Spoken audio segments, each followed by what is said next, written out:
Thank you for joining us around the fire. For more information or to make a donation, please visit randomactsnetwork.com. Now, want to hear a scary story?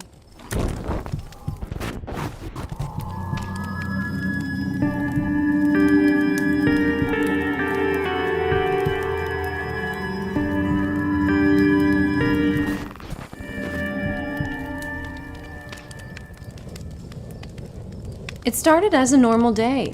It was chilly, and Haddington's only department store was gearing up for the Black Friday rush to begin at 6 a.m. sharp. The store's customers were known to pound on the doors before opening even on a regular day, so the staff knew to be prepared for the worst. Or so they thought. First in line was an older woman, Margot, steaming cup of tea in hand. Everyone at the store knew Margot.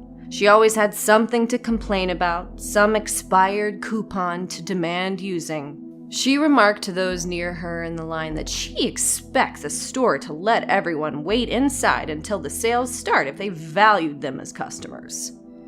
Nobody responded. Further back in the line was a father and his son, Toby.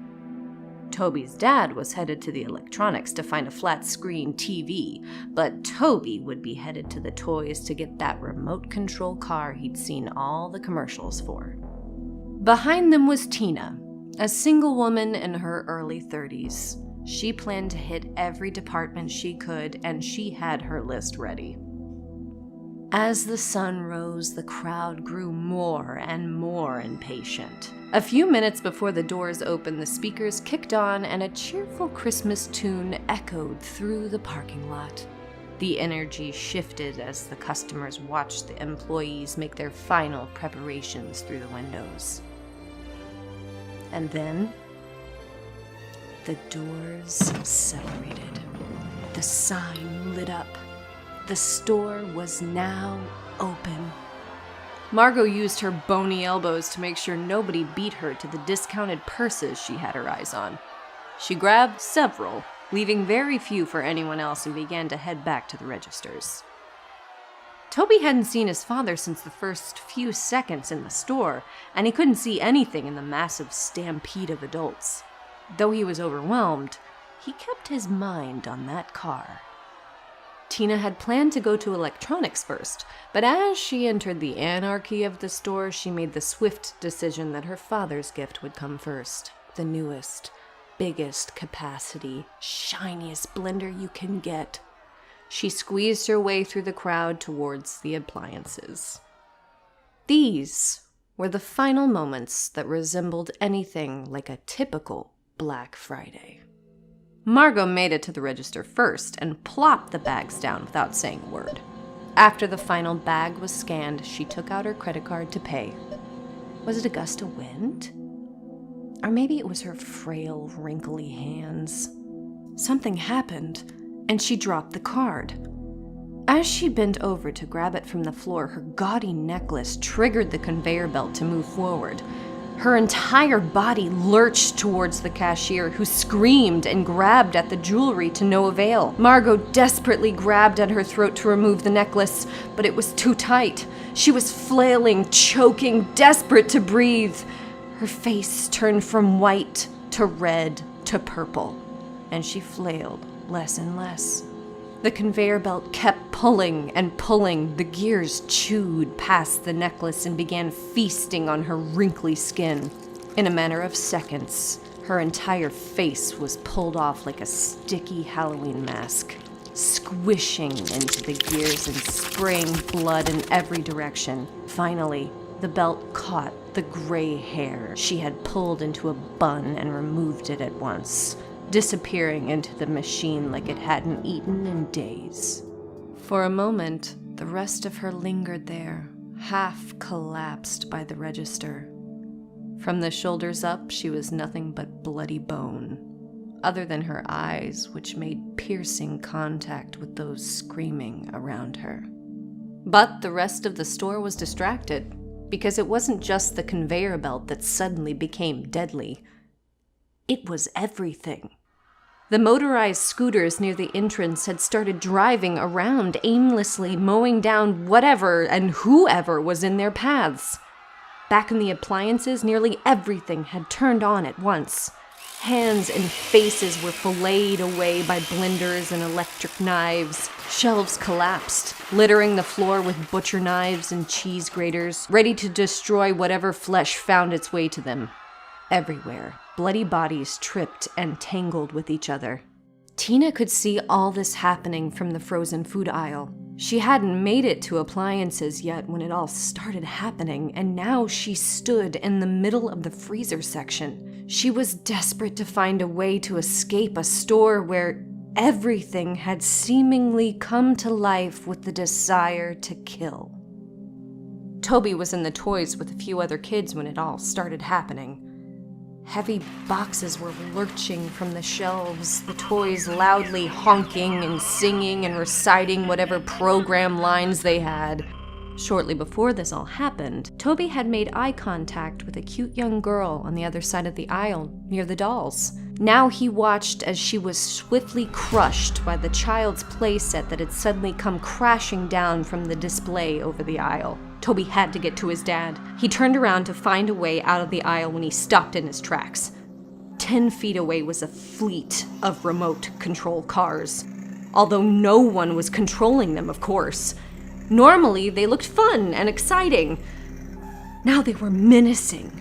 Toby wasn't a big kid, and with so many of them, he didn't stand a chance. As they sped towards him, he turned and ran as fast as he could, quickly hitting the dead end that was created by the falling playset. He tried to find a way to climb it, but he couldn't find anything to hold. At the very last second, Toby jumped onto the shelf, holding onto the metal prongs that normally displayed trading cards. The cars slammed into the playset with exploding bits of metal and plastic flying in every direction. That was close. Toby climbed to the top of the shelf and observed the crowd. He immediately knew he was never finding his father.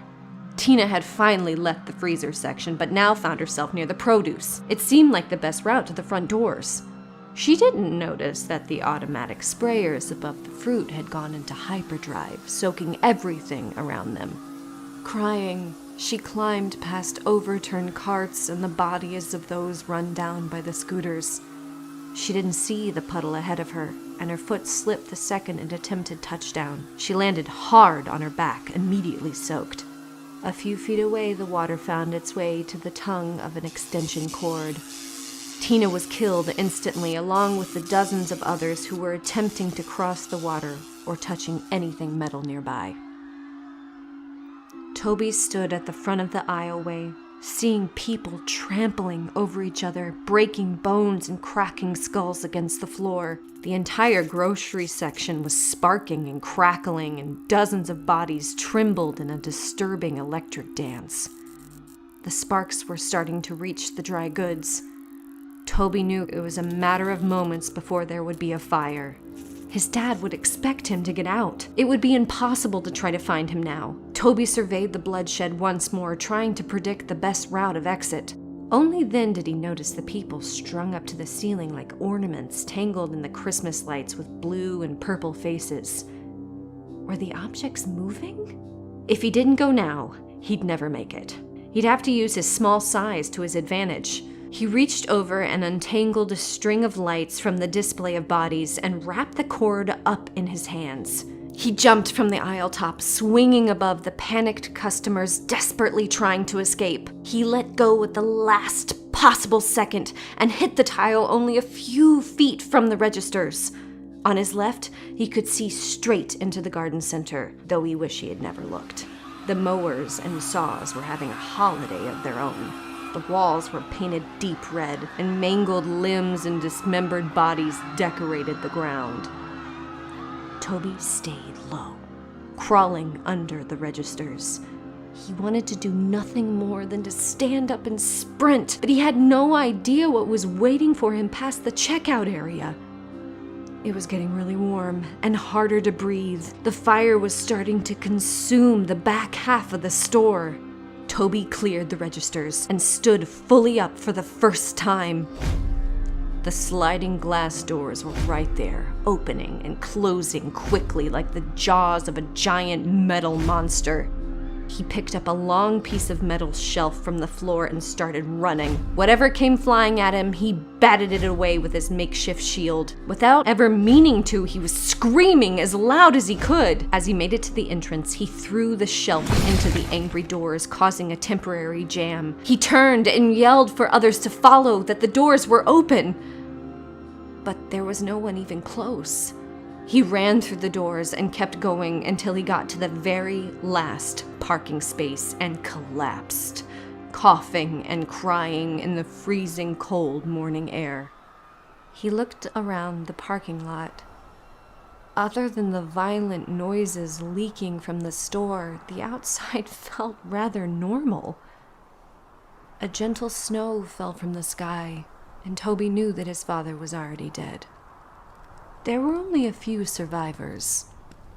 They all told the same story, but it didn't matter. Authorities called it a group hallucination caused by smoke inhalation. The store had simply caught on fire, they said, and most of the customers died in a panic trying to get out. But the survivors knew better, and Haddington outlawed Black Friday after that.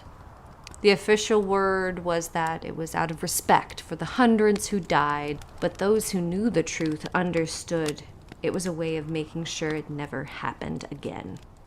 But of course, they couldn't be sure of that. Toby turned and left the parking lot, walking along the barren sidewalk towards home. Police cars passed him on their way to the store. He could hear the fire trucks in the distance. As he rounded the corner into his cul-de-sac, it was nearly silent. The fluffy snow acted as a sponge to the sound, and Toby could only hear the crunching below his sneakers. What was he going to tell his mom? But then, he started hearing something else. A familiar, high-pitched electric hum. Breathing deep, he turned around. Just behind him was a remote control car, ready to hit the gas.